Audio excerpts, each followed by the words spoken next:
नमस्कार दोस्तों, मैं हूं आपका दोस्त, आपका होस्ट आर के और आप देख रहे हैं आर के ट्रेडिंग। तो दोस्तों, संडे का दिन है, तारीख है 11 मई 2025 और यहाँ पर सप्ताह का शेयर यानी वीकली शेयर मैं आपके सामने लेकर हाजिर हूँ कि अगले सप्ताह यानी सोमवार 12 तारीख से जो नया सप्ताह स्टार्ट हो रहा है उसमें कौन सा स्टॉक्स आपके लिए मूवमेंट कर सकता है। यहाँ पर मैं एक सेक्टर की बात करूंगा और उस सेक्टर से स्टॉक्स की बात करूंगा। देखिए, अभी भारत पाकिस्तान का लड़ाई लड़ाई ही बोलेंगे चला, हालांकि पूरा नहीं चला। अभी सीज फायर है, कल 12 बजे दोपहर 12 बजे तक का ऑब्जर्वेशन पीरियड में है कि चलो देखते हैं क्या होता है, उसके बाद फिर हम आगे डिसीजन लेंगे, है ना, ऐसा बात है। लेकिन आपने ये ध्यान दीजिए, जब लड़ाई हो रहा था, अगर आपने अगर टीवी पे भी देखा होगा, तो इस बार का लड़ाई आपको ये आइडिया दे दिया होगा, एक दिमाग में आ गया कि इस बार का लड़ाई सैनिकों का लड़ाई अभी नहीं आया था। अभी सिर्फ एयर टू एयर लोग लड़ रहे थे और उसमें भी सबसे ज़्यादा एक खास, यानी कि आपको इतना तो आइडिया आ गया कि ये डिफेंस शेयर का मैं स्टॉक्स आपको बताऊंगा और एक खास स्टॉक्स जो कि ड्रोन बनाती सब, क्योंकि सबसे ज़्यादा लड़ाई ड्रोन पर बेस्ड हुआ है ना। हर सैकड़ों की संख्या में उधर से ड्रोन आ रहा है, इधर से भी ड्रोन भेजा जा रहा है और ड्रोन से हमला किया जा रहा है। तो सोचिए कि भविष्य में ड्रोन का कितना इंपॉर्टेंस हो सकता है अगर इसको देखा जाए, इस वार टेक्नोलॉजी को देखा जाए तो मैंने जो इस बार स्टॉक सेलेक्ट किया है डिफेंस सेक्टर से, उसका नाम है आइडिया फोर्ज। आइडिया फोर्ज नाम का, हालांकि इसी का एक कॉम्पिटिटर है जेन टेक्नोलॉजी, वो 1400 रुपये के आसपास का है, तो मैं उसको अभी इग्नोर करूंगा फिलहाल, है ना। तो मैं आइडिया फोर्ज का टेक्निकल चार्ट के बारे में आपसे बात करूंगा और उसको पूरा का पूरा समझाऊंगा। तो आइडिया फोर्ज का चार्ट आपके सामने में दिख रहा होगा और आइडिया फोर्ज क्या दिखा रहा है आप यहाँ पे ध्यान से देखिए। तो आइडिया फोर्ज बताने की कोशिश कर रहा है एक ब्रेकआउट। आप देखिए क्या वॉल्यूम आया है, मतलब ये वॉल्यूम इसी लड़ाई का नतीजा है, क्योंकि इस लड़ाई में ये चीज़ लोगों को पता चल गया कि आगे का लड़ाई ड्रोन बेस्ड टेक्नोलॉजी पर होगा। तो क्यों ना ड्रोन वाले स्टॉक्स पर ही नज़र रखा जाए फिलहाल, जो डिफेंस पे पैसा लगाना चाहते हैं। तो आप देखिए, ये आइडिया फोर्ज का अगर इतिहास हम लोग देखें तो आइडिया फोर्ज काफ़ी ऊपर के भाव से आया है। 1338 रुपए का भाव था, अगर ऑल टाइम हाई इसका देखें तो 1340 का 43 का हाई था, और आप वहाँ से देखें ये 400 रुपये पर आ गया था, है ना, उससे भी नीचे चला गया था 320 रुपये, और वहाँ से भी 463।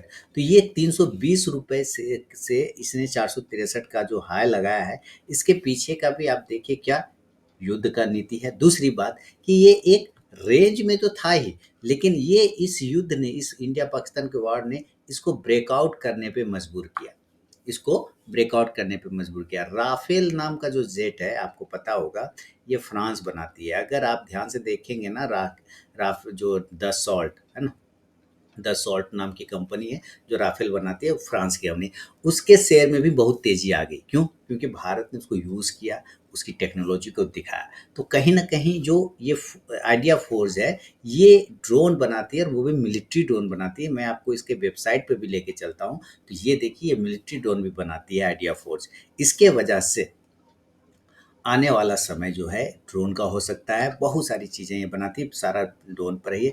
आप यहाँ पे आएंगे तो देखेंगे anti terror, border security, crime control, coastal security, यानी डिफेंस वाला जितना माल मटेरियल होता है, वो सारे टेक्नोलॉजी को ये बनाता है ड्रोन में। और ये चार्ट पे भी ब्रेकआउट दिख रहा है, तो मुझे इसमें ज़्यादा समझाने की ज़रूरत ही नहीं है ना, क्योंकि ऑलरेडी ये इसने एक बॉक्स को ब्रेक किया और ये फरवरी 2025 का, यानी कि 2 मंथ का, फरवरी, मार्च, अप्रैल, 3 मंथ का ब्रेकआउट किया है इस स्टॉक्स ने। और जो स्टॉक 1343 रुपये पर था, वो स्टॉक आपको 400 रुपये पे मिल रहा है, 450। तो सोचिए कि ऊपर से अगर इसने फॉल किया तो कितना परसेंट फॉल कर गया है, हम लोग ये देखते हैं। मैं ऊपर से एक लाइन आता हूँ, यहाँ से ड्रॉ करता हूँ, और ये चला गया, देखिए 1000 पॉइंट नीचे चला गया, 77 पॉइंट नीचे चला गया। लेकिन अभी जो क्लोज कर रहा है, तो मैं उस क्लोजिंग पर इसको लेके जाता हूँ, इस क्लोजिंग पर इसका प्राइस को रख देता हूँ यहाँ पर। तो पता चलता है कि 66% अभी भी ये निगेटिव में है, टॉप से 66% ये अभी भी निगेटिव है। तो मुझे लग रहा है कि अगर ये करेंट भाव पे तो ठीक है ही है, 20% का सर्किट भी लगा हुआ था फ्राइडे को, लेकिन चूंकि ये फ्राइडे का चार्ट है, इसलिए इस पर थोड़ा सा हमें करेक्शन का उम्मीद है कि अगर ये करेक्शन कर दे, क्या कर दे, करेक्शन, करेक्शन, करेक्शन मतलब 20% ऊपर गया, हो सकता है कल फिर 10% सर्किट मारते, ऐसा हो सकता है, ठीक है। लेकिन अगर ये करेक्ट करके वापस अपने इस लेवल पर आ जाए, जो कि इसका अब सपोर्ट बन सकता है 416, 420, आ गया तो ये देखिए ध्यान से सुनिए, अगर ये आ गया तो ये बेस्ट प्राइस हो सकता है। मैं यहाँ पे कोई पर्सनल बाइंग और सेलिंग की सलाह नहीं दे रहा हूँ, ये ध्यान रखिएगा। और मेरा व्हाट्सएप नंबर 8709652195, इस पे हाय लोग कुछ भी व्हाट्सएप मैसेज भेजते हैं तो मेरा Telegram channel link, mobile app, WhatsApp channel ये सब मिल जाता है, जहाँ पे मिलता है फ्री ऑफ कॉस्ट में लाइव मार्केटिंग कॉल्स। और बाकी intraday trading course plus swing trading course दोनों को मैंने मर्ज कर दिया, उसका एनरोलमेंट स्टार्ट है जून 2025 बैच के लिए। वीडियो के डिस्क्रिप्शन बॉक्स में लिंक है, आप वहाँ से इनरोल कर सकते हैं। तो अगर ये करेक्शन करके इस एरिया पर आ जाए तो वेल एंड गुड, फिर तो 415 से 420 का रेंज बहुत ही बढ़िया रेंज होगा बाइंग का। देखिए ऊपर गया, ऊपर से करेक्ट करके नीचे आएगा तो ये एरिया जो रेजिस्टेंस था पहले, अब वो सपोर्ट बन जाएगा। तो ये आ गया 415 से 420 का प्राइस, पहली बात। लेकिन दूसरा कंडीशन, यहाँ पर तो बाइंग बनेगा, लेकिन दूसरा कंडीशन हो सकता है कि ये आए ही नहीं। देन अगर ये अपने हायर जोन को ब्रेक करता है, यानी कि 465 के ऊपर भी निकलता है, तो भी एंट्री बन सकता है। लेकिन आपको ये दिमाग में लेके चलना होगा कि एंट्री करने के बाद ये करेक्ट कर सकता है नीचे। आपने अगर कल अपने हायर जोन को तोड़ता है और आपने एंट्री किया तो ये अच्छी बात है, लेकिन ये दिमाग में रख के चलना है कि ऊपर जाके ये वह नीचे पटक सकता है नीचे। तो 415 420 के पास आएगा तो निकलने का नहीं है, भागने का, यहाँ से एग्जिट करने का यहाँ से जरूरत नहीं पड़ेगा। क्यों? क्योंकि तब ये एरिया सपोर्ट ले सकता है, इसलिए यहाँ तक आप वेट करिए, यहाँ तक वेट किया जा सकता है। ठीक है? और अगर ये ऊपर नहीं गया और पहले ही नीचे आ गया, थोड़ा करेक्शन कर लिया, तो यहाँ पर एंट्री बन सकती है। बात समझ रहे कैसे लेना है? ऊपर चला जाए 465 के ऊपर तो एंट्री ले सकते हैं, लेकिन ये ध्यान रखना है कि नीचे आएगा तो नीचे आएगा तो हम इस भाव पर ऐड करेंगे स्टॉप लॉस दोनों ही कंडीशन में 400। देखिए अगर आपने यहाँ पे एंट्री लिया तो ज़्यादा बड़ा स्टॉप लॉस लगाने का कोई ज़रूरत नहीं, 400 बहुत स्टॉप लॉस काफ़ी है। 385 थोड़ा सेफ्टी रखेंगे तो 385 का भी लेके चल सकते हैं, 385 यानी 400 385, लेकिन मैं कहूँगा कि 400 हटा दीजिए, थोड़ा सेफ्टी रख के 385 की तरफ देख सकते हैं, 385 का एक स्टॉप लॉस। लेकिन अगर आपने ऊपर ही लिया और ऊपर से ही ऊपर भाग गया तो उस कंडीशन में जो स्टॉप लॉस बनेगा ये ऊपर का स्टॉप लॉस बनेगा, ये वाला रेंज बनेगा जो कि अभी इसका सपोर्ट का काम करेगा, ये वाला। इसका भाव कितना आता है? इसका भाव आता है 420। ठीक है? बात समझ रहे हैं ना कि किस तरह से लेना है? तो ये आपको हमेशा ध्यान रखना है। अब ऊपर की तरफ टारगेट, तो ऊपर इसमें बहुत पॉसिबिलिटी है, संभावना है जाने का। रीज़न, संभावना मैंने आपको बता दिया। क्यों? क्योंकि ऊपर हम देख रहे हैं कि ये 1340 रुपए का स्टॉक था, करेक्शन करके मार्केट के फॉल भी ये नीचे आया है। कंडीशन ऐसा बना है इसका लिए एकदम टू गुड सिनेरियो, बढ़िया बना है जिसको ब्रेकआउट करा सकता है और ये ऊपर बड़े बड़े टारगेट देने की क्षमता रखता है।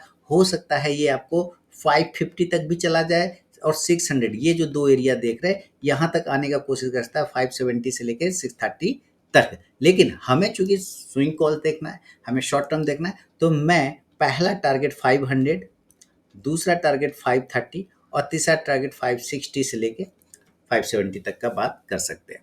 अब ये जरूरी नहीं कि कल ही चला जाए, हो सकता है परसों जाए, तरसों जाए, जब लेवल आएगा। और सारे सिनेरियो मैंने आपको समझा दिया कि कैसे कहाँ पर एंट्री बनना है। बात समझ रहे हैं? ऐसा नहीं है कि बस कूद गए, नहीं नहीं नहीं, ऐसा काम नहीं करना है। इसका मैंने आपको सेंटिमेंटल वैल्यू भी बताया और मैंने इसका टेक्निकल चार्ट भी दिखाया कि एक रेंज को ब्रेक किया हुआ है, ठीक है, ट्रेंड लाइन को भी तोड़ा हुआ है। तो ये भी ध्यान आपको रख के चलना है।